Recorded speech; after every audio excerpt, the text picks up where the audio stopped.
गुरु ऐसे विनय दे दे, गुणगान करूं तेरा। इस बालक के सर पे गुरु हाथ रहे तेरा। गुरु ऐसे विनय दे दे, गुणगान। મહેન્દ્રભાઈ ખંદાર. એક નમસ્કાર મહામંત્રથી સૌ શરૂ કરીએ. જુદો મહામંત્ર છે, નમસ્કાર ખરો પણ જુદા અર્થમાં. અરહંતો ભગવંત ઇન્દ્ર મહિતા,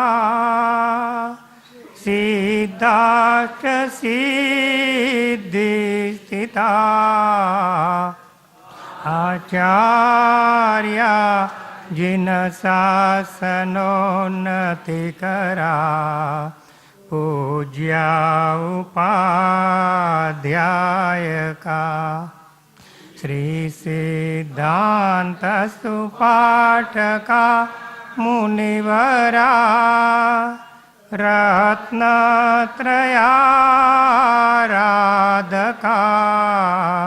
पंचैते परमेष्ठिन प्रतिदिनं कुर्वन्तु वो मंगलम, कुर्वन्तु वो मंगलम.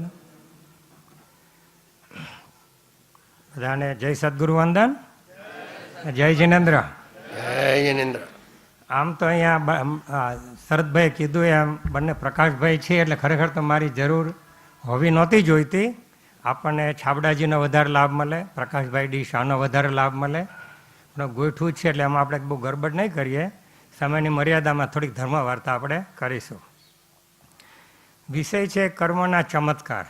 ચમત્કાર જોઈને જ મને એમ થયું કે અહીંયા તો કે લાલની જરૂર હતી, મારી જરૂર નહોતી. અને કારણ કે ચમત્કાર એવી વસ્તુ છે કે વ્યવહારની અંદર ચમત્કાર આપણે કોને કહીએ છીએ? ખરેખર વસ્તુને ચમત્કાર એમ કેમ કહીએ? આપણે વસ્તુથી આપણે અજાણ હોય, આપણને ખબર ન હોય કે એનું શું સ્વરૂપ છે, કેમ આ થયું, તો આપણને ચમત્કાર લાગે. બહુ નાના હતા આપણે બધા કદાચ, ત્યારે બાળકોને એવું રમાડતા હતા કે બે આંગળી ઊંચી કરે કે જો મોટી આંગળી કઈ બાજુ છે કે આ બાજુ, પછી આમ કરીને આમ કરજો મોટી આંગળી આ બાજુ આવી ગઈ કે ચમત્કાર. આવું બધું ઘણી રમતો રમતા હતા ચમત્કાર. હું સ્કૂલમાં હતો 3જા 4થા ધોરણમાં, ત્યારે અમારે ત્યાં લોકલ જાદુગર આવતા, વર્ષમાં એકાદ બે વખત આવતા હતા.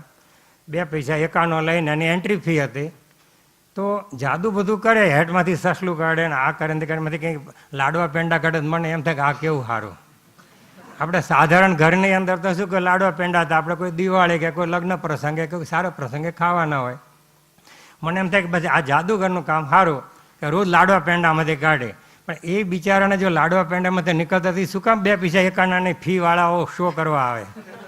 મને એમ કહો કે જાદુગર પાસે જો એવું જાદુ હોય કે પોતે હેઠમાંથી બધું કાઢે, પૈસા ને લાડવા ને આ ને તે ને બધું, તો શું કામ આવા ખેલ કરવા ગામે ગામ સ્કૂલોમાં બધા આવી રીતે આવે? તો આજે આપણે થોડીક કર્મની વાતો કરવી છે. પરમ કૃપાળુદેવના વચનામૃતજી મોક્ષમાળા શિક્ષાપાઠ 3ના આધારે થોડીક વાત કરીશું સમયની મર્યાદામાં. ભગવાન મહાવીર દેવે એમના પૂર્ણ જ્ઞાનની અંદર, પૂર્ણ વિશુદ્ધ નિર્દોષ અને મહાપવિત્ર જ્ઞાનની અંદર, કેવળ જ્ઞાનની અંદર એમણે વસ્તુને વિશ્વનું સ્વરૂપ જોયું. અને જેવું જોયું એવું જ કીધું, નહીં આઘું નહીં પાછું, નહીં ઓછું નહીં વધતું. કે જેને આપણે જીનવાણી કહીએ છીએ એમણે પોતે વાણી રૂપે કીધું, ગણધરોએ ઝીલું, આચાર્ય ભગવંતો એને શાસ્ત્ર રૂપે બનાવ્યું, સૂત્રાર્થ રૂપે, અને આચાર્ય પરંપરાથી આપણી પાસે વહી આવ્યું. અને એમાં ગણધર ભગવંતો અને આચાર્યોએ ખૂબ કરુણા કરીને ભગવાનની જે અસ્ખલિત વાણી હતી, જીનવાણી, વસ્તુનું સ્વરૂપ, એને જુદી જુદી શૈલીની અંદર કીધું, જેને અનુયોગ કહેવામાં આવે છે. અનુયોગ એટલે શૈલી આપણા માટે. વિદ્વાનો ભલે જુદી બધી વ્યાખ્યાઓ કરે. એવા 4 અનુયોગ છે. પહેલો અનુયોગ છે ને પ્રથમાનુયોગ કહે છે, જેને ધર્મકથાનુયોગ કહે. એમાં બધી વાર્તાઓ આવે, શાલિભદ્રની વાર્તા આવે, શ્રેણિક મહારાજાની આવે, ભરત ચક્રવર્તીની આવે, મહાવીર સ્વામી, પાર્શ્વનાથ ભગવાન, એમનાથ ભગવાન, રાજુલ, બધી વાર્તાઓ આવે. રાજા રાણીની બધી વાર્તા હોય એટલે આપણને બધાને થોડુંક ગમે, કારણ કે એ જ આપણે અનંતકાળથી કરતા આવ્યા છીએ, બધી રાજા રાણીની વાર્તા, ખાધું પીધું ને મજા કરી, અને મજાની અંદર જ આપણું 84નું ચક્કર ચાલુ રહ્યું છે, 4 ગતિ 14 રાજલોકની અંદર. તો પેલો ધર્મકથાનો યોગથી જીવને ધર્મની રુચિ થાય. બહાર રખડતા હોય, બીજામાં જે તે પ્રવૃત્તિ કરતા, એના બદલે આવી શિબિરોમાં આવે, સંતોના સાનિધ્યમાં આવે, સત્સંગ ભક્તિ કરે, કંઈક વાંચે, કંઈક સાંભળે, અને પછી કંઈક વિચારે, અને એમ કરતાં કલ્યાણના રસ્તે આગળ વધે. બીજો અનુયોગ છે કર્ણાનુયોગ. કર્ણાનુયોગ એટલે એમાં કર્મની બધી વ્યવસ્થા છે, એમાં બધું ગણિત દેખાડે, શું કરવાથી શું થાય, કેવું કર્મ બંધાય, કર્મનું શું પરિણામ આવે, ક્યારે પરિણામ આવે, એનું શું ફળ હોય, આપણે એના માટે શું કરી શકીએ, ભૂલથી ખરાબ કર્મ બંધાઈ ગયું હોય તો એને સુધારવું કેવી રીતે, બહુ બધી સુંદર સુંદર વાતો કીધી છે, બહુ બધી ગણિતની વાતો છે, એમાં કોઈ ફેરફાર ન થાય. એટલે એ કર્ણાનુયોગ. કર્ણાનુયોગથી જીવને જે ધર્મની રુચિ થઈ હતી પહેલાંનું યોગથી, બીજાનું યોગમાં હવે એને કંઈક થોડીક શ્રદ્ધા થશે કે ના બરાબર છે, આમાં કોઈ બધું ન્યાયયુક્ત છે, તીર્થંકરનું પણ આમાં કાંઈ ના ચાલે, કોઈની લાગો કે કાંઈ નહીં. એટલે વિશ્વાસ બેસે કે એના ધર્મની અંદર બધું ન્યાયયુક્ત છે, અને જે પુરુષાર્થ કરે મારે એની તલવાર, એવી રીતે જે પુરુષાર્થ કરે એનું કલ્યાણ થાય, એમ એની કંઈક શ્રદ્ધા વધે વધુ. ત્રીજો અનુયોગની અંદર ચરણાનુયોગ છે. હવે એની શ્રદ્ધા થઈ તો કે મારે શું કરવું, કેવી રીતે કરવું, તો ભગવાન એને ચરણાનુયોગ કીધો. શ્રાવક ધર્મ છે, મુનિ ધર્મ છે, આપણા જીવનમાં આપણે શું કરવું, રોજિંદા જીવનમાં દોષો કેમ ઘટાડવા, ગુણો કેમ પ્રગટાવવા, સદગુણો, સદવાંચન, સંતો વગેરે વગેરે, એ બધો ચરણાનુયોગ છે. આચરણ, ધર્મ અનુષ્ઠાન, બધી ક્રિયાઓ, સામાયિક, માળા, પ્રાર્થના, પૂજા, દાન, શીલ, તપ, ભાવ વગેરે. અને ચોથો છે દ્રવ્યાનુયોગ. ત્રીજાની અંદર થોડુંક પ્રયોગાત્મક રૂપે આચરણ રીતે જીવ મૂકે, ધર્મમાં રુચિ થઈ, શ્રદ્ધા થઈ, હવે એને આચરણમાં પ્રયોગમાં મૂક્યું, જીવનમાં ઉતાર્યું, રોજિંદા જીવનમાં. તો ચોથા અનુયોગની અંદર દ્રવ્યાનુયોગ છે. દ્રવ્ય એટલે આત્મા પોતાનો, આમ તો જીવ થાય પણ એ આત્મા, કે પોતાના આત્માને કેન્દ્રમાં રાખીને વિચાર કરવો, એના કલ્યાણ માટે બધું કરવું, એનું સ્વરૂપ સમજવું, અને જે આગળની 3 વસ્તુ કરી હતી એટલે એ પ્રમાણે વધુ ને બધું આગળ વધુ, બધો દ્રવ્યાનુયોગ છે. જેટલા જીવો યોગ મોક્ષમાં ગયા છે બધા દ્રવ્યાનુયોગથી જ ગયા છે, કારણ કે એ જ મૂળ છે. પણ આગળના 3 કર્યા સિવાય દ્રવ્યાનુયોગમાં આપણી બહુ ચાંચ ડૂબે એવું નથી. તો આજે આપણે જે થોડી વાત કરવાની છે કર્ણાનુયોગની છે, કર્મની છે, પણ અહીંયા આપણે કોઈ પંડિતાઈની વાત નથી કરવાના કે આ ગુણસ્થાનકમાં આ કર્મ હોય ને આ કર્મને આટલા ભાંગા કે પ્રકાર છે ને એનું આમ ને આનું તેમ, એવું નથી.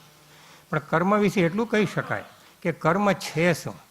પહેલાં તો એક સાહેબનું એક બે વાક્ય મને યાદ આવે છે પૂજ્યશ્રીના, કે કર્મ ના રાખે કોઈની શરમ, કર્મ કોઈની શરમ રાખે. ઇન્દ્ર, નરેન્દ્ર, ચક્ર, કોઈ પણ ઇન્દ્ર, ચંદ્ર, નરેન્દ્ર કે મહેન્દ્ર હોય, કોઈની શરમ રાખે નહીં કર્મ. અને એ કર્મને વિશે પૂજ્યશ્રી બહુ સરસ બીજું કીધું હતું. એમનું કેલેન્ડર આપણે રમેશભાઈના કુટુંબે બહાર પાડ્યું છે જે બેંગ્લોરથી. એમાં કીધું છે કે મહાપુરુષોના ચરિત્રો, એમનું જીવન જોતા આપણને ખ્યાલ આવે કે કર્મ કોઈની શરમ રાખતું નથી.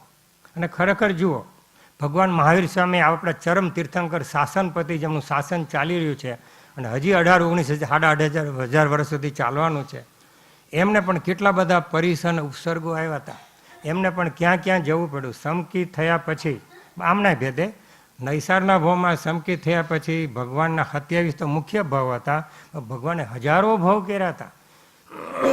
એક આખો આરો, એક ક્રોડાક્રોડી સાગરો પણ વીતી ગયો. 3જા આરાના અંતથી 4થા આરાના અંત સુધી ભગવાન 4 ગતિમાં રખડી આવ્યા.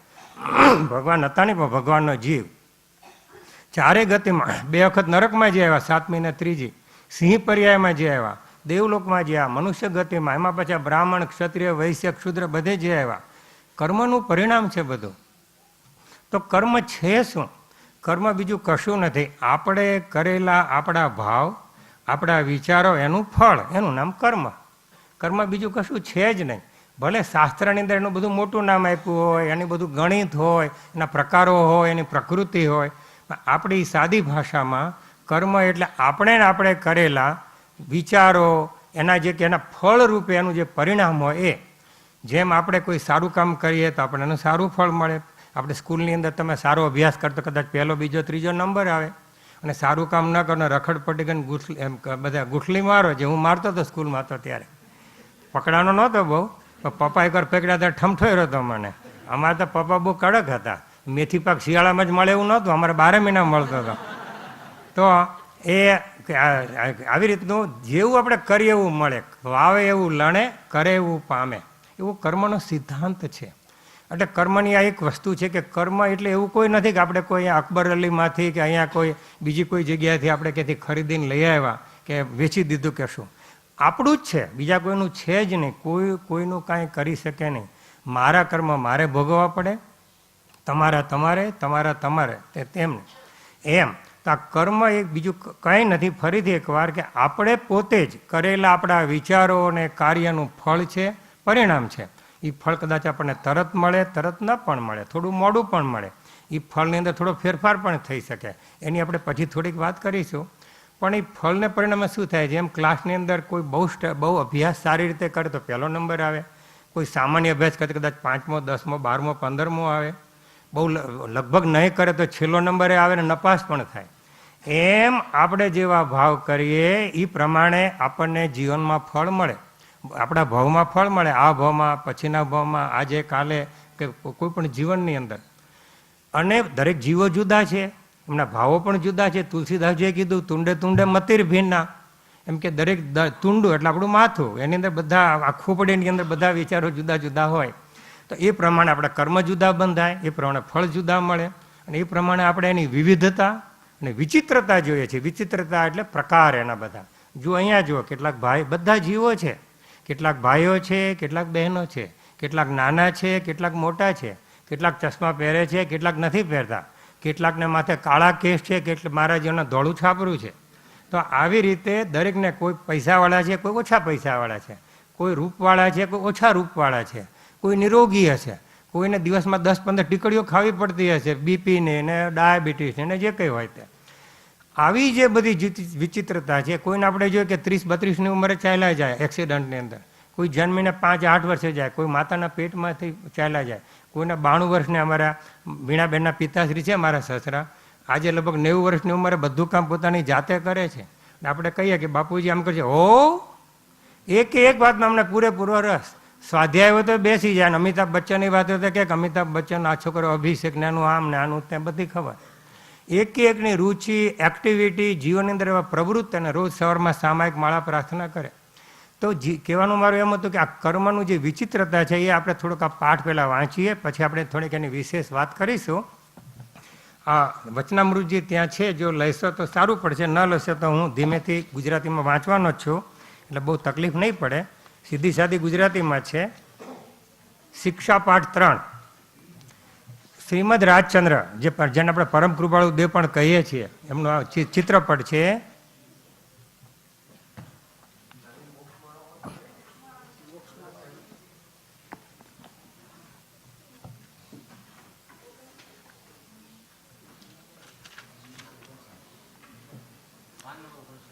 પાના નંબર 59, 59, જેનું ચિત્રપટ આ વચ્ચે છે. શ્રીમદ રાજચંદ્ર આજથી લગભગ 100 ઉપર 125 વર્ષ મહાત્મા ગાંધીજીના સમકાલીન હતા, એમનાથી 2 વર્ષ સિનિયર હતા, 1.5-2 વર્ષ. અને બહુ નાની ઉંમરે ચાલતા, આમ કે વિદાય લીધી એમણે. 33 વર્ષની નાની ઉંમરમાં એમણે તત્વનો ખૂબ સુંદર બોધ આપ્યો, એક યુગ પુરુષ જેવા હતા. અને એમણે 1000 જેટલા પત્રો લખીને ખૂબ સુંદર તત્વજ્ઞાન બધું. ગ્રહસ્થો, પોતે ગ્રહસ્થ દશામાં હતા, બહારથી, અંદરથી ઊંચી દશા હતી. તો બધા પત્રો લખ્યા છે. 16 વર્ષની ઉંમરે એમણે એક મોક્ષ માળા લખી. માળા એટલે 108 એના પાઠ છે, એટલે માળા કીધું. અંદર એવા સુંદર પાઠો છે, એવું સુંદર વસ્તુ છે કે આજના વિદ્વાનો પણ મોઢા માંગડા નાખી જાય. શિક્ષા પાઠ 3, પૃષ્ઠ સંખ્યા 59, કર્મના ચમત્કાર. ચમત્કાર અહીંયા કૃપાળુદેવ એટલા માટે કીધું કે સામાન્ય માણસની સમજણમાં આવતું નથી, એટલા માટે. જેમ આપણે જાદુગરની વાત કરીએ એવી રીતે કહે છે અહીંયા કૃપાળુદેવ. બધાને મળી ગયું પુસ્તક કે ખોલી દીધું? પુસ્તક પાના નંબર 59, 59, શિક્ષા પાઠ 3. હું એટલે કોણ? કૃપાળુદેવ. થોડીક જાગૃતિ આપણે રાખી ચાલું, વચ્ચે સવાલો પૂછું છું. તો હું તમને કેટલીક સામાન્ય વિચિત્રતાઓ કહી જાઉં છું, એ ઉપરથી વિચાર કરશો તો તમને પરભવની શ્રદ્ધા દ્રઢ થશે. પરભવની શ્રદ્ધા, આ જીવન, આ લોક, પરલોક, પાપ, પુણ્ય, આત્મા, પરમાત્મા, એવી શ્રદ્ધા હોવી આસ્તિકતા છે. એવી શ્રદ્ધા હોવી એ ધર્મનો એક પગથિયો અને પાયો છે. અને એ શ્રદ્ધા દ્રઢ કરવા માટે આપણને અહીંયા કહે છે. કારણ કે જો આવું કંઈ ન હોય તો આવી વિચિત્રતા કેમ છે જગતમાં? આપણી આર્ય સંસ્કૃતિમાં એક મહાન વિદ્વાન થઈ ગયા ચારવાક કરીને, એમણે કેવો સિદ્ધાંત આપ્યો કે કાલ કોણે દીઠી છે? એમ કે આજે જલસા કરો ને, કાલ કરે સો આજ કરે સો કલ, કલ કરે સો પરસો, ऐसे बीते बरસો, इतनी क्या है जल्दी. એવો બધો સિદ્ધાંત આપ્યો હતો. એમ કે ઋણમ કૃત્વા ધ્રુતમ પીબેત, દેવું કરીને ઘી પીવું. હવે તો જો કે ઘી કોલેસ્ટ્રોલ નથી પીતા, પણ જૂના વખતમાં ઘી પીવાને બહુ એક સારી નિશાની ગણવામાં આવતી હતી. એમ કે બહુ સુખની નિશાની. તો કે દેવું કરીને ઘી પીવું. આપણે ગયા પછી દેવું ભરશે જ, પછીની પેઢીવાળા ઘસે. આપણું શું જાય છે? કારણ કે પરલોક નહીં. અહીંયા એવું નથી. અહીંયા ધર્મની અંદર વાત કરે છે પરલોકની. જો આપણે વાંચીએ હજુ એટલી વસ્તુ છે. એક જ વાક્યમાં આખા પાઠનો સાર એવો છે કે જગતની અંદર વિચિત્રતાઓ છે, જુદું જુદું છે. એક જ માને પેટે જન્મેલા બે બાળકો, બે ભાઈઓ બે બહેનો કે જે હતા, કેટલી બધું જુદું હોય છે. દેખાવમાં, રૂપમાં, સ્વભાવમાં, એમની રિદ્ધિ સિદ્ધિમાં, બધાની અંદર જુદું હોય છે. કેમ? તો કે પોતે પૂર્વે જે કર્મો કર્યા હતા, પોતે પૂર્વ એટલે ગઈકાલે, ગયા અઠવાડિયે, ગયા વર્ષે, ગયા ભાવમાં, 1000 વર્ષ પહેલાં, 1000 ભાવ પહેલાં જે કંઈ કર્યું તેના પરિણામ રૂપે જે કર્મ બાંધ્યું હતું, એના ફળ રૂપે જે મેળવ્યું, એટલે આપણને જગતની અંદર બધું જુદાપણું, વિચિત્રતા દેખાય છે. હવે એના બધા જુદા જુદા દ્રષ્ટાંતો છે. અને કૃપાળુદેવને એક વિશિષ્ટતા હતી. એમને વચન અતિશય હતું, વચનાતિશય. આમ તો પરમાત્માનો પૂર્ણ વચનાતિશય, 34 પ્રકારના અતિશયો પરમાત્માને, તીર્થંકર પરમાત્માને. પરમ કૃપાળુદેવને પણ વચનાતિશય હતું. 16 વર્ષની ઉંમરે 3 દિવસની અંદર એમણે આજે 100 પાઠ લખાઈ. આપણને એમાંથી કોપી કરવાનું કે ને તો આપણે ઘણી ભૂલો પડે. એ એમણે મૌલિક રીતે સંપૂર્ણ નવું રચ્યું છે. કારણ કે પોતે આગળથી આગલા ભાવમાંથી ઘણું લઈને આવ્યા હતા. વાંચીએ. એક જીવ સુંદર પલંગે પુષ્પ શયામાં શયન કરે છે એક બાજુ, બીજી બાજુ એકને ફાટેલ ગોદડી પણ મળતી નથી. બોલો. એક બાજુ એક ભાતના ભોજનોથી તૃપ્ત રહે છે, એકને કાળી ઝારના પણ સાંસા પડે છે. હું હાથ આમ ને આમ કરું, આ બાજુ સુખી છે ને આ બાજુ નથી, એવું ન માનતા હો. આ તો હું ખાલી સમજાવવા માટે હાથ આમ કરું છું. એટલે નહીં તો એમ માને કે બહેનોને જ જલસા છે ને ભાઈઓને જ ગોટાળા છે, એવું નથી. એક ભાતના ભોજનોથી તૃપ્ત રહે છે, એકને કાળી ઝારના પણ સાંસા પડે છે, એક અગણિત લક્ષ્મીનો ઉપભોગ લે છે, એક ફૂટી બદામ માટે થઈને ઘર ભટકે, ઘેર ભટકે છે, એક મધુરા વચનથી મનુષ્યના મન હરે છે, એક અવાચક જેવો થઈને રહે છે, એક સુંદર વસ્ત્ર અલંકારથી વિભૂષિત થઈને ફરે છે, એકને ખરા શિયાળામાં ફાટેલું કપડું પણ ઓઢવાને મળતું નથી. એક રોગી છે, એક નિરોગી છે, પ્રબળ છે, એક બુદ્ધિશાળી છે, એક જડ ભરત છે. જડ ભરત એટલે શું? ઉપલો માળ ભાડે આપ્યો છે એમ કઈ જડ ભરત. એક મનોહર નયનવાળો છે, એક અંધ છે, એક લૂલો છે, એક પાંગળો છે, એક કીર્તિમાન છે, એક અપયશ ભોગવે છે, એક લાખો અનુચરો પર હુકમ ચલાવે છે, અને બીજો જે છે એક તેટલાના ટુંબા સહન કરે છે, ઠોસા. અહીંયાથી જાઓ. ઓફિસની અંદર 50 માણસ કામ કરતા, એમાં છેલ્લામાં છેલ્લો જે પટાવાળો હોય એને બિચારાને બધા ઓર્ડર કરે. હજી એકનો ઓર્ડર તો પૂરો થયો નથી, બીજા 3 ઓર્ડર છૂટે. ચા લઈ આવ, ઓલાને ફોન કરે, આની કોપી કાઢા, ઓલું ફાઇલ આપી દે. બાજુમાં જ બેઠે કે ફાઇલ સાહેબને આપી દે, અહીંયા પોતે આપી શકે તો એવું તે. તો એવા ટુંબા સહન કરે છે. એકને જોઈને આનંદ ઉપજે છે, એકને જોતા વમન થાય છે, એટલે કે આપણને અંદરથી અણગમો આવે છે, અંદરથી કંઈ બરાબર નથી લાગતું. એક સંપૂર્ણ ઇન્દ્રિયો વાળો છે અને એક અપૂર્ણ છે, એકને દીન દુનિયાનું લેશ ભાન નથી અને એકના દુઃખનો કિનારો પણ છે. દીન દુનિયાનું ભાન નથી એટલે શું? શાલીભદ્ર હતા ને, રિદ્ધિ સિદ્ધિ જાણો છો બધાની કથા. અને 32 એની પત્નીઓ હતી, એના મા બાપ, એની મા ભદ્રાને બહુ એના પ્રત્યે રાગ હતો, એટલે એને ઘરની બહાર પગ મૂકવા દીધો નહોતો. એને એ ખબર નહોતી કે આપણે આ કોઈ નગર છે, આપણે નગરજન છીએ, આપણા પર કોઈ રાજા હોય, અહીંયા કોઈ રાજા છે, એ આપણા સ્વામી કહેવાય. અને એટલે એના બધા વિચારો આવ્યા ને એમાંથી તેને વૈરાગ્ય ઉપજ્યો છે. બધી વાત જાણો છો આપ. તો એકને એને દુનિયાનું ભાન નહોતું અને એકના દુઃખનો કિનારો પણ નથી. આગળ થોડું કહે છે, એક ગર્ભાધાનથી હરાયો, માના પેટની અંદર જજી મરી ગયો, એક જન્મો કે મુઓ, બહાર એને શ્વાસ લીધો ન લીધો ને મરી ગયો, એક તો મરેલો જ અવતર્યો, અને એક 100 વર્ષનો વૃદ્ધ થઈને મરે છે. 100થી વધારે. હમણાં કોઈની વાત થતી હતી ગઈકાલે, 108 વર્ષ અગાસની અંદર કે કોઈની પૂજ્યશ્રીને વાત કરતા હતા. તો કેમ આવું બધું? કોઈના મુખ, ભાષા કે સ્થિતિ સરખા નથી. મૂર્ખ રાજગાદી પર ખમ્માથી વધાવાય છે અને સમર્થ વિદ્વાનો ધક્કા ખાય છે. મિડલ ઇસ્ટમાં જાઓ, અંગૂઠા છાપ હશે બધા અરબો, અને ઓઇલવાળા છે એમના ખાતાની અંદર કરોડો અબજો રૂપિયા કે ડોલર હશે, અંગૂઠા છાપ હશે, 2 ચોપડીએ નહીં ભણેલા, પણ છતાં અહીંયા બધા સલામો ભરનારા છે, અમેરિકા ને ઇંગ્લેન્ડ ને ઇન્ડિયાથી આવેલા, પીએચડી હશે, એમનો થોડો પગાર હશે, કંઈક ગડબડ થાય તો કે સારું કરતા 1 મીંડું તારા પગારનું વધારે, અને કંઈક ગડબડ થાય કે 2 મીંડા ઓછા. મીંડામાં જ વાત, પગાર 15,000નો કે જાઓ 1 મીંડું વધારે 1.5 લાખનો, ગડબડ થાય ને જાઓ તમારો પગાર 150નો, 2 મીંડા કટ. આ રીતના જે બધા માણસો હોય એવાય આપણે વિચિત્રતા બધી જોઈએ છે. આમ આખા જગતની વિચિત્રતા ભિન્ન ભિન્ન પ્રકારે તમે જુઓ છો. આપણી વાત કરે છે કે આપણે જોઈ રહ્યા છીએ, ખરેખર આપણે જોઈએ છીએ ચામડાની આંખોથી, પણ ખરેખર આપણે અંતરચક્ષુથી જોતા નથી. અત્યારે આટલું કીધું, બોલો આટલો બધો વિચાર આપણે કર્યો તો નહોતો કર્યો. થોડુંક આમ દેખાય, બાકી બધું ઠીક છે. કોકનું મૃત્યુ નાની ઉંમરે થાય તો ગયા, ખરખરો કર્યો, અને આંખ કદાચ ભીની પણ થાય, પછી 12માનું જે કંઈ લાડવા બાળા કંઈ પતાવીને બધું પાછા આવતી રહી, અને સ્મશાનની બહાર જ બધી વાતો શરૂ થાય, રિલાયન્સના સ્ટોકના જે શું ભાવ છે, અથવા તો બેનઝીર ભૂતોનું એક્સેસિનેશન થઈ ગયું એની વાતો ચાલે. કંઈ ચારે એવી કથા ચાલે, સ્ત્રી પુરુષ કથા, ભત્તર એટલે ભાતાની કથા, રાજકથા અને દેશકથા. એવું બધું વિચિત્રતાઓ છે આપણા જીવનની અને જગતની. હવે આપણે વિચિત્રતાઓ રાખવી નથી જીવનની અંદર. હવે આપણે આપણું જીવન ઉજ્માળ કરવું છે.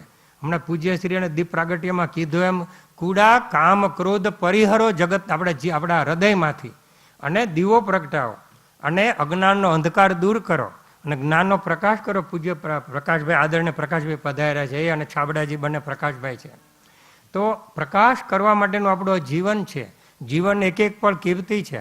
ઉત્તરાધ્યન સૂત્ર ભગવાન મહાવીરની અંતિમ દેશના હતી, એટલે 48 કલાક નહીં, 2 દિવસ નહીં એમ કે. અંદર એમણે જે વાણી કીધી ભગવાને, જેને ઉત્તરાધ્યન સૂત્ર કહેવામાં આવે છે, એના 36 અધ્યયન છે. એનું 10મા અધ્યયનની અંદર 37 ગાથાઓ છે. એમાં 36 ગાથાની અંદર છેલ્લું વાક્ય કાયમ આ છે. કયું વાક્ય છે? ગોયમ સમયમ મા પમાયે, હે ગૌતમ, સમય માત્રનો પણ પ્રમાદ ન કર. આપણને આવું રૂડું જીવન મળ્યું છે, દુર્લભ માનવ દેહ મળ્યો છે, આવો ધર્મ મળ્યો છે, આર્ય કુળ મળ્યું છે, આવું જાતિ, આવું ક્ષેત્ર, આટલું બધું મળ્યું છે, પ્રમાણમાં પૂર્ણ આયુષ્ય મળ્યું, ઇન્દ્રિયો મળ્યા, આવો સંતોનો સંગ, ભક્તિનો રંગ, સત્સંગ, શાસ્ત્ર, સુશાસ્ત્ર બધું મળ્યું છે. તો હવે આપણે આપણા જીવનની અંદર એટલી ત્વરાથી આપણે આપણા જીવનનું આપણું કલ્યાણ કરી લઈએ. આપણે એવા રૂડા જીવો જે આપણને 2 શબ્દો સારા કહે છે ભગવાનની વાણીના આધારે. તો શું કહે છે કે આમ આખા જગતની વિચિત્રતા ભિન્ન ભિન્ન પ્રકારે તમે જુઓ છો. જો દ્રષ્ટિ હોય તો દેખાય, નહીતર ન દેખાય. એ ઉપરથી તમને કંઈ વિચાર આવે છે? કોને કહે છે? મને તમને કહે છે, આપણને કહે છે. કૃપાળુ દેવે જેમ ભગવાન શ્રી કૃષ્ણે શ્રી ગીતાજીની અંદર બધા યોગો આપ્યા આપણને, એટલે બધા જુદા જુદા પ્રકારો, ભક્તિ યોગ આપ્યો, જ્ઞાન યોગ આપ્યો, નિષ્કામ કર્મ યોગ આપ્યો, એમ પરમ કૃપાળુ દેવ આપણને કયો યોગ આપ્યો? વિચાર યોગ આપ્યો. કર વિચાર તો પામ. જો આપણે વિચાર કરીએ તો આપણું કલ્યાણ થાય, નહીતર તો પછી એ જ ચક્કી આપણી ચાલુ. તો એના પરથી તમને કંઈ વિચાર આવે છે? શું વિચાર કરવાનો? બધું આમ કેમ હશે? કારણ વિનાના કાર્ય તે, અથવા તો કાર્ય અને કારણનો અવિનાભાવી સંબંધ છે. એ કાર્ય થાય ત્યારે પાછળ કારણ હોય જ. કારણો હોય તો તેનું પરિણામ કાર્ય આવે. 5 સમવાય કારણોને બધી શાસ્ત્રમાં વાતો કરી છે. તો એવો વિચાર કરીએ કે આ બધી વિચિત્રતા કેમ, આવું બધું જુદું જુદું કેમ, આવો ભેદ કેમ? તો કે એમના પોતાના એવા પૂર્વે કરેલા ભાવોને લીધે, વિચારને લીધે, કર્મને લીધે. તો હવે એમ કે છે કે મેં કહ્યું છે છતાં વિચાર આવતો હોય તો કહો, કે તે શાવડે થાય છે તે એટલે શું? આ બધી વિચિત્રતાઓ, આ બધા તફાવતો. તો શાવડે થાય છે કે તો પોતે જવાબ આપે છે પરમ કૃપાળુદેવ પરમ કરુણા કરીને, કે પોતાના બાંધેલા શુભ અશુભ કર્મ વડે કંઈક દેખીતી રીતે સારું હોય, સારું તો છે જ નહીં સંસારમાં, પણ દેખીતી રીતે વ્યવહારથી કંઈક સારું હોય તો શું કે પોતાના શુભ કર્મ વડે, અને કંઈક ખરાબ હોય તો અશુભ કર્મ વડે. કર્મ વડે આખો સંસાર ભમવો પડે છે, રખડવો પડે છે, ભમવું, ભ્રમણ કરવું. 4 ગતિ, 84 લાખ યોનિની અંદર, 24 દંડક, 14 રાજલોક કે 3 લોકની અંદર. અને પરભવ નહીં માનનાર પોતે એ વિચાર શાવડે કરે છે.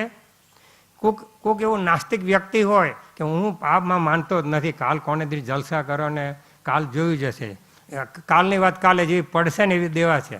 સાહેબજી એમના સ્વાધ્યાયમાં એક વખત ઘણી વખત કહેતા હોય છે કે જીવ આવું કે અત્યારે જલસા કરો ને જેવું તો જેવું પડશે એવી દેવા છે. અંગ્રેજીમાં કહે છે ને કે we will cross the bridge when we get there, why worry, એમ કે જેવી પડશે એવી દેવા છે. તો સાહેબજી પછી કહેતા કે એક એવી પડશે ને કે ઊભો જ નહીં થાય કેટલી અવસર પેણી ઉત્સર પેણી સુધી. કાં તો જીવ એમ કે ભાઈ મારે ધર્મ કરવાની શું જરૂર છે, મારે તો લીલા લહેર છે, જો મારું તાંબા જેવું શરીર છે, દીકરા દીકરી છે, બધા સુખી છે, દેખીતી રીતે પૈસા છે, બંગલા છે, નોકરી ધંધા છે, અને હું 70નો છું તો 45 જેવો લાગુ છું, મારે ધર્મની શું જરૂર છે, મારે લીલા લહેર છે. સાહેબજી એમ કહેતા હતા, એટલે બધા જ્ઞાનીઓ એમ કહે છે કે તારે લીલા લહેર નથી, કાળો કેર છે. તો આજે ધર્મની અંદર તને શ્રદ્ધા નથી, પૂર્વ પુણ્યથી જે મેળવ્યું છે એને તું તારું સ્વરૂપ માને છે, એને તું તારું પોતાનું માને છે, એ પુણ્યમાં તું હું પણ ને પોતાપણું કરે છે, તો થશે શું? એ પાપાનું બંધુ પુણ્ય બનીને તારી અધોગતિનું કારણ થશે. માટે હે ભવ્ય જીવ, હે વત્સ, તું કંઈક વિચાર.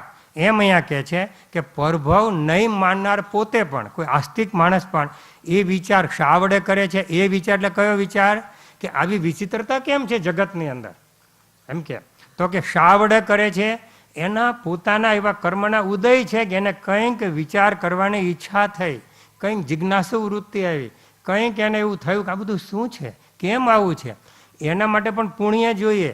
અહીંયા આપણા હોલમાં બેઠા છીએ પણ પૂર્વ પુણ્ય ત્યાં બેઠા છીએ, કંઈક એવું સારા પુણ્યથી આપણે બેઠા છીએ કે આપણે નિવૃત્તિ ધર્મક્ષેત્રમાં આવ્યા છીએ, સંતોના અને સત્સંગીઓના સંઘમાં આવ્યા છીએ, સત્સંગ અને ભક્તિ કરીએ છીએ, આપણને બધાને સુંદર લાભ મળવાનો છે. બંને પ્રકાશભાઈઓને અને બધાને આપણી ધર્મવાર્તા ચાલી રહી છે, આવા સુંદર શાસ્ત્રોને ધર્મ મળ્યો છે. કયા કારણે? આપણા પોતાના પૂર્વ પુણ્યના કારણે. હવે પુણ્યને આપણે સોનાની જાળને જો પાણીમાં નાખી દઈએ તો આપણા જેવો અભાગી કોણ? તો અહીંયા આપણને એ કહે છે જ્ઞાનીઓ, શું કહે છે કે પરભવ નહીં માનનાર પોતે વિચાર શા વડે કરે છે? એ વિચારે તો આપણી આ વાત એ પણ માન્ય રાખે. આમાં એ 2-3 વખત આવ્યું. એ વિચારે એટલે કોણ? પરભવ નહીં માનનાર પેલી વ્યક્તિ, નાસ્તિક. એ વિચારે તો આપણી આગળ વિચિત્રતાની આ વાત એ પણ માન્ય રાખે એ જીવ. અથવા તો એ વિચારે, કયા વિચારે? કે આ બધું કેમ આમ છે. બંને અર્થ અહીંયા થાય આપણે, વ્યક્તિ વિશેષ રીતે અને વિશેષ રીતે. તો ખૂબ સુંદર બધી વાતો કરી. કર્મનું ફળ અચૂક મળે છે. થોડાક આપણે દ્રષ્ટાંત લઈને પૂરું કરીશું. પણ એ પહેલાં મારે બીજી એક વાત કરવી હતી કે કર્મ જે છે, એકવાર આપણે કંઈક ભાવ કર્યા સારા કે ખરાબ, તો એ એવું નથી કે ઓલું તામ્ર લેખની અંદર અથવા તો શિલાલેખની અંદર જડી દીધું. એમાં અપેક્ષાએ કર્મ સિદ્ધાંતના નિયમો પ્રમાણે કંઈક ફેરફાર થઈ શકે છે. એટલે શાસ્ત્રમાં એને એમ કીધું છે કે કર્મ 10 પ્રકારે કર્મ હોય છે. એના એક અપેક્ષા પ્રકાર કીધા છે. કેવા પ્રકાર? તો કે પહેલાં તો કર્મનો બંધ થાય. એટલે આપણે કંઈક સારા નરસા ભાવ કરીએ તો જે કર્મને બધી રચકણો છે, કર્મણ વર્ગણા કહે છે, આપણે ત્યાં આવીને એનો બંધ થાય. એ પહેલું કીધું. ત્યાર પછી એ કર્મનો હજી ઉદય નથી આવ્યો ત્યાં સુધી થોડો વખત પડ્યું રહે. જેમ તમે પોસ્ટ ઓફિસમાં એફડીમાં કે સીડીમાં પૈસા મૂક્યા હોય 7 વર્ષ માટે કે જે કંઈ, તો અમુક વખત પૈસા પડ્યા રહેવાના. એ સત્તામાં પડ્યું છે. ત્યાર પછી ત્રીજો ઉદય કીધો. એ તમારા પૈસા પાકશે 3, 5, 7, 10, 12 વર્ષે. પછી 1.5 બમણા 5 ગણા 3 ગણા જે થશે તેનું કંઈક ફળ વધ્યું ને. એમાં જો રાજ્ય સત્તા બદલાઈ ગઈ, પાકિસ્તાનમાં અત્યારે અંધાધૂંધી છે, તો તમારે 5 ગણને બદલે પા ગણાય ન આવે. એટલે વિચારવું બધું. આપણે પુણ્ય પ્રમાણે જ બધું થાય છે, આપણું ધાર્યું કંઈ થતું નથી. તો ત્રીજો ઉદય કીધો. પછી હજી તો કર્મ સત્તામાં પડ્યા છે અને ઉદયમાં ન આવ્યા ત્યાં સુધી એને આપણે ખેંચીને નજીક લાવી શકીએ. આપણું કર્મ આવતીકાલે ઉદય મળે તો આજે લાવી દો. એને ઉદ્દીર્ણા કહે છે. અને એ બધું તપ ને સંયમથી બધું થતું હોય છે, ઉદ્દીર્ણા. પછી એનું ઉત્કર્ષણ થઈ શકે. એટલે કે જે કર્મની સ્થિતિ, કેટલો વખત કર્મ રહેશે, કર્મ કેવું ફળ આવશે, બહુ ચીકણું છે કે ખાલી આમ થોડુંક જ ચીકણું છે કે ખાલી ફૂંક મારી તો ઉડી જાય એવું છે. એવા જે બધા શાસ્ત્રીય નામો છે બધા, સ્પૃષ્ટ ને બદ્ધ ને નિબદ્ધ ને નિધત ને નિકાચિત ને એવું, તો એને આપણે એની સ્થિતિ બદલી શકીએ, એનો રસ તીવ્રતા ઘટાડી શકીએ અથવા તો વધે પણ ખરી, પેલા વધારી શકીએ. ઉત્કર્ષણ કહેવાય. એની સ્થિતિ વધારવી અને એનો રસ વધારવો, એની તીવ્રતા. પછી અપકર્ષણ, એની સ્થિતિ ઘટાડી શકીએ અને એનો રસ પણ ઘટાડી શકીએ. ત્યાર પછી સંક્રમણ, એ કર્મમાં આપણે ફેરફાર કરી શકીએ અમુક નિયમોની મર્યાદામાં રહીને, કર્ણાનુયોગના કર્મના સિદ્ધાંતોને. કેવી રીતે? આપણે અમુક અપેક્ષાએ તો પાપને પુણ્યમાં પણ બદલી શકીએ. પણ એ જ જાતિનું હોવું જોઈએ એમ બધું થઈ છે. જેમ કે આપણે બધું જાણીએ છીએ કે અમુક રીતની ધારો કે કર્મ બંધાયું હોય તો પછી બહુ જીવ પશ્ચાતાપ કરે તો શું થવાનું છે હવે એનું કે ત્યાર પછી પશ્ચાતાપના લીધે કર્મનું થોડીક જાતિ બદલાઈ જશે એની, પણ મર્યાદામાં નિયમોને તો સંક્રમણ કહેવાય. સંક્રમણ એટલે મર્યાદામાં રહીને એમાં થોડોક ફેરફાર થાય. એટલે ધારો કે શ્રેણિક મહારાજે નરકનું આયુષ્ય બાંધ્યું હતું તો નરકના આયુષ્યમાંથી આયુષ્ય ગતિ નહીં બદલી શકે, પણ ધારો કે ત્રીજી નારકીએ તો પહેલી નારકીએ એવી રીતે બધો ફેરફાર થઈ શકે મર્યાદામાં રહીને. એટલા માટે કીધું છે કે કોઈ માંદા માણસ માટે દવા જેટલી અગત્યની છે એટલી જ દુઆ પણ છે, કારણ કે એવા સારા ભાવથી કર્મનું સંક્રમણ મર્યાદામાં રહીને થઈ શકે છે. ત્યાર પછી કર્મનો ઉપશાંત થઈ શકે, એનો તમે ઉદયમાં ન આવવા દો. ત્યાર પછી કર્મની અંદર નિધતપણું હોય છે કે અમુક વસ્તુ થઈ શકે, અમુક કે નિકાચિત ભોગવે જ છૂટકો. ભગવાન મહાવીરનો દાખલો છે નિકાચિત કર્મ માટે. કયો દાખલો છે? એમના 16માં ત્રિપૃષ્ઠ વાસુદેવના ભવની અંદર એ પોતે ત્રિપૃષ્ઠ વાસુદેવ હતા, 3 ખંડના અધિપતિ હતા.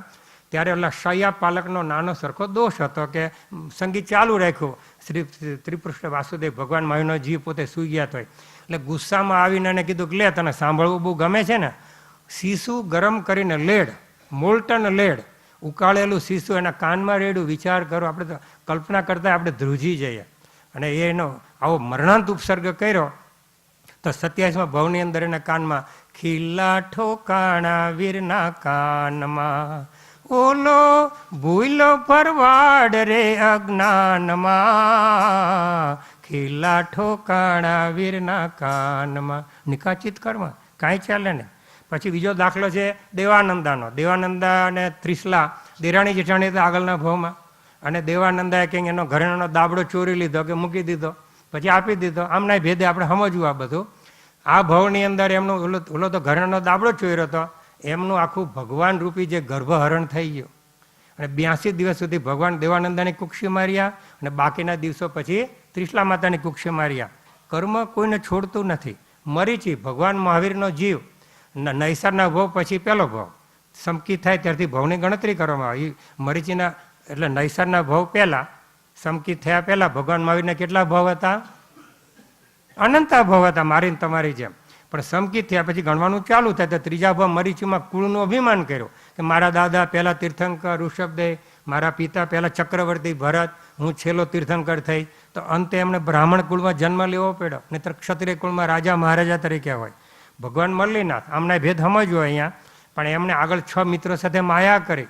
બધા સરખા તપ કરતા હતા, હું જરાક આગળ થઈ જાઉં તો બધાને કીધું કે આપણે આમ કરીશું, એમ કરીને પોતે ઉપવાસ કર્યો ને બીજાએ ના કર્યો. તો અંતે એમને સ્ત્રી વેદ લેવો પડ્યો. ભલે ભગવાન થઈ ગયા, અંતે તો 15 પ્રકારે જે સિદ્ધ થાય એમાં એનો એક પ્રકાર સ્ત્રી વેદ છે, વેદ એમ કે, તો એ લેવું પડ્યું.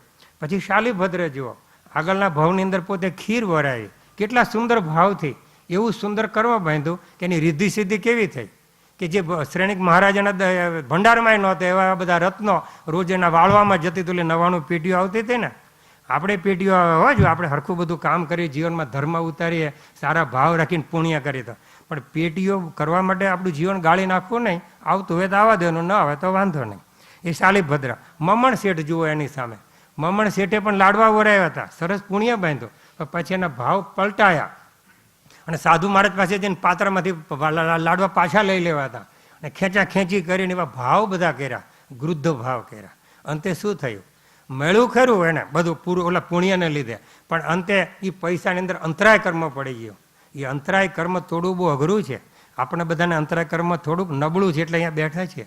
અંતરાય કર્મ હોય તો કંઈક ફોન આવે ઉઠીને ભાગવું પડે, જમવા બેઠા હોય ને કંઈક ફોન આવે તો એરપોર્ટ દોડવું પડે, કે કંઈક વાલાનો ઉયો કે નોકરી ચાલી ગઈ કે ધંધામાં નુકસાન કે એવું બધું કંઈ પણ બની શકે. બધો અંતરાય કર્મ. એ મમણના ખંધક મુનિ જો, ખંધક મુનિનો દાખલો જો, આગલા ભાવની અંદર પોતે કંઈક છાલ ઉતારતા હતા. છાલ ઉતારવાની ને કોઈ કેરી હોય તેને છાલ ઉતારે છે. કેરી આવી નથી, પણ જ્યારે આવશે ત્યારે એપ્રિલ મહિનામાં, એટલે અત્યારથી મોઢામાં પાણી નહીં લાવવાનું, પણ વાત સાંભળવાની. તો એને છાલ ઉતારીને કે ઓહો મેં કેટલી સરસ છાલ ઉતારી, જરાય અંદરથી કંઈ ગયું નથી, મારા જેવું આમ કેટલી સરસ ઉતારી. કરમ બાંધ્યું, કારણ કે એકેન્દ્રિય જીવ હતો. પોતે મુનિ હતા. પછીના ભાવમાં મુનિ થયા પછી બહુ તપ કર્યું અને પછી પેલા રાજા રાણી શતરંજ ચોકઠે રમતા હતા અને રાણીએ જોયું કે પોતાના એની બેન હતી કે એના ભાઈને જોયું કે મારા ભાઈનું શરીર કેવું કૃશ થઈ ગયું, આંખમાં આંસુ આવી ગયા. રાજાને કંઈક આને કંઈક જૂનું કંઈક લાગે છે, કંઈક એ તો કંઈક લાગે છે ઇધર કા માલ ઉધર. અને રાજા વાજાને વાંદરા કાચા કાનના હોય, કંઈ પૂછ્યા ગાયછાને તપાસ કરાવીના સૈનિકોને કીધું કે આ મુનિને જઈને એની જીવતા ચામડી ઉતારીને મારી પાસે લાવ. ચામડી, આખા શરીરની ચામડી જીવતા. એ ચીટીઓ ભરો તમારે, હમણાં ન ભરતા, એકલા હોય ત્યારે ભરજો, ખબર પડે કેટલું દુખે. કારણ કે અત્યારે તમે ભરશો તો શું ચીસ પડી જશે, બીજું કાંઈ નહીં. તો એ ખંદક મુનિની છાલ આખી શરીરની ચામડી જીવતા ઉતારી. પણ એ મુનિ ભગવંતે એવી ક્ષમતા રાખી અને પોતે સારી ગતિએ પામ્યા. શું કામ થયું? પેલું કર્મ બાંધ્યું હતું. કર્મ ન રાખે કોઈની સરફ. ભગવાન ઋષભદેવ એ પોતે જ્યારે રાજા હતા અને ત્રીજા ભારાના અંતની અંદર કે જ્યારે એમણે યુગલિયાનો યુગ પૂરો થવા આવ્યો હતો, કે જ્યારે એમણે 80 મસીને કૃષિ, 80 એટલે લડવાની ક્ષત્રિયોની કળા, મસી અને લેખન કળા કે જેમાં વાણિજ્યની કળા, અને કૃષિ એટલે ખેતીની બધું શીખવાડ્યું. એમની દીકરી બ્રાહ્મી અને સુંદરીને 64 લિપિ અને 72 કળાથી બધા વિભૂષિત કર્યા. અને એમણે જ્યારે ખેડૂતોને બધા યુગલિયાઓને માંસ ખાતાને બધું છોડાવ્યા, એટલે કલ્પવૃક્ષો બધું બંધ કર્યું. અને કારણ કે હવે યુગ પલટાવાનો હતો તો ખેતી કરતા શીખવાડ્યું. તો કે આ બળદો અમારું ખાઈ જાય છે અનાજ, તો કે મોઢે એમને આવું કંઈક બાંધો. તો બાંધ્યું. તો આવીને પાછા 3 દિવસ પછી આને કે બળદો તો ખાતા જ નથી, અમે એમને ઘાસ આપી તો કે તમે પેલું છોડી નાખ્યું હતું? તો કે ના, કે એ તો ભગવાન કેવું ભૂલી ગયા. હજી તો એ વખતે તો ઋષભ ભગવાન નહોતા, જે રાજા હતા. તો એવું તમે મોઢે બાંધજો જેથી બળદો તમારું અનાજ ખાઈ ન જાય. એની અંદર ઋષભદેવ એ કેવું ભૂલી ગયા કે તમારું કામ પૂરું થાય એટલે છોડી દેજો, જેથી કરીને બળદો પાછું ખાઈ શકે તમારું ઘાસ કે વગેરે પાણી પી શકે. એવી જે એમને ભૂલ કરી, એ જે કર્મ બંધાણું, તો એ જ ભવની અંદર એ ભગવાનને જ્યારે એમણે 83 લાખ પૂર્વ પછી છેલ્લા 1 લાખ પૂર્વની અંદર દીક્ષા લીધી, ત્યારે એમને 13 મહિના સુધી આહારનો વિયોગ પડ્યો. જ્યારે આપણે વર્ષી તપ કરીએ છીએ એનું મૂળ કારણ બધું આ. અને હસ્તિનાપુરની અંદર શ્રેયાંસ કુમારે જે પાનું કરાવ્યું બધું બહુ સુંદર છે, તીર્થના દર્શન કરવા જેવા છે. ચંડ કૌશિક જુઓ, આગલા ભૂમાં તાપસ હતા, બહુ જ ક્રોધી તાપસ. અને એમાં શિષ્ય ઉપર ક્રોધ કર્યો. ક્રોધમાં આમ કરીને આમ ગયા, એમાં કંઈક થાંભલે ભટકાણા, ત્યાં જ મૃત્યુ થયું. અને આર્ત અને રૌદ્ર ધ્યાનમાં મૃત્યુ થતા ચંડ કૌશિક કેવો સામાન્ય સર્પ નહીં, દ્રષ્ટિવિષ. એક દ્રષ્ટિ પડે તો મરી જાય, એમ કે અહીંયાથી પેલા દૂરના ઝાડ ઉપર દ્રષ્ટિ પડે તો બળીને ખાખ થઈ જાય, એવું વિષ. એવો ચંડ કૌશિક સર્પ થયો. છેલ્લા આપણે આર્ય સંસ્કૃતિમાં દશરથ મહારાજા દશરથ જુઓ, ભૂલથી પણ શ્રવણ ઉપર તીર છોડ્યું તો એમને જે કર્મ બાંધ્યું અને પુત્ર વિયોગ જે થયો મા બાપને, એ જ વિયોગ ભલે આપણે કહીએ કે મા બાપે શ્રાપ આપ્યો કે જેવું અમારું થયું તારું થશે, શ્રવણના મા બાપે પુત્ર વિયોગમાં મરતા મરતા એવું કીધું. પણ કર્મ અપેક્ષા એ જુઓ સિદ્ધાંતથી કે એ કર્મ એમને નડ્યું કે એમને એ જ પણ શ્રીરામનો વિયોગ થયો અને તરફડીને એમણે દહે છોડ્યો. તો આવી બધી કર્મની પરિસ્થિતિ છે. કર્મની અંદર ઘણું બધું આપણે કરી શકીએ. કર્મ બાંધ્યા એટલે બાંધ્યા જેવું નથી. પણ જો સંસારની સ્થિતિ કેવી છે, પોતાનું બાંધેલું કર્મ પોતે જ ભોગવવું પડે. જગતની પરિસ્થિતિ કેવી છે જુઓ. આપણે એક પદની 2 લીટી સાંભળીએ અને પછી આપણે આપણું પૂરું કરીએ કે આપણે જીવન કેવું જીવીએ છીએ. જગતના જીવો સંસારની અંદર શું માને છે, એમ કે તું એમ કે ભવતરી જ્યારે પંથી તો ફેરા બંધ થશે ફરવાના. ભવતરી જ્યારે પંથી શું માને છે? તું તો માને આ જગ તારું, સહુ તારા દુઃખ ભાગી. ક્યાં લગી છે વિષ જૂઠી આશા, સુખના સૌ અનુરાગી. સંસારીનો પ્રેમ ઠગારો, ફોગટ માયા લાગી. મોત પ્રસંગે તારે બદલે કોઈ નહીં મરવાના. ભવ તરી જ્યારે પંથી શું છે સ્વરૂપ? સુખના દિવસો સૌને પ્યારા, સ્વાર્થની બલિહારી. દુઃખની વેળા ના કોઈ સાથી, જગની લીલા ન્યારી. રસના મીઠી અંતર ખારા, સંગત એની નઠારી. તારા બાંધ્યા કર્મો સગળા તારે ભોગવવાના. તારા બાંધ્યા કર્મો સગળા તારે ભોગવવાના. ભવતરી જા રે પંથી તો ફેરા બંધ થશે ફરવાના. ભવતરી જા રે પંથી.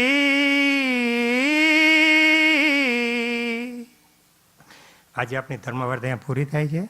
આજની ધર્મવાર્તામાં સર્વજ્ઞ વિતરાગ પરમાત્મા, પરમ કૃપાળુ દેવ અને અનંત આત્મજ્ઞાનીઓ અને આચાર્ય ભગવંતો તેમની વાણીથી કંઈ પણ ઓછું કે અધિક કે વિપરીત મારી તમારી અલ્પ અને મલિન બુદ્ધિથી થયું હોય અને તેમના પ્રત્યે જાણતા અજાણતા અવિનય વ્યક્તિ અસાધના થઈ હોય અને કોઈ પણ પ્રકારનો દોષ લાગ્યો હોય તો અનંત અરિયંસિત કેવલી ભગવંતો અને મારા તમારા શુદ્ધાત્માની દ્રષ્ટિએ મને તમને તત્સમી છામી દુકડામ. સર્વને જય જિનેન્દ્ર. સર્વના દેહ દિલમાં રહેલા આત્મા પરમાત્માને વંદન. અંતમાં એ જ પ્રાર્થના કે કર્મનું આવું સ્વરૂપ અને એની ફળની આવી વિચિત્રતા જગતમાં આપણે જોઈને આપણને સૌને વૈરાગ્ય પ્રગટે. આપણે કર્મો હળવા આપણે કરીએ અને થાય અને આપણા સૌનું જલ્દી કલ્યાણ થાય એ જ ભાવના સાથે વિરમું છું. ફરીથી જય પ્રભુ, જય સદગુરુ વંદન.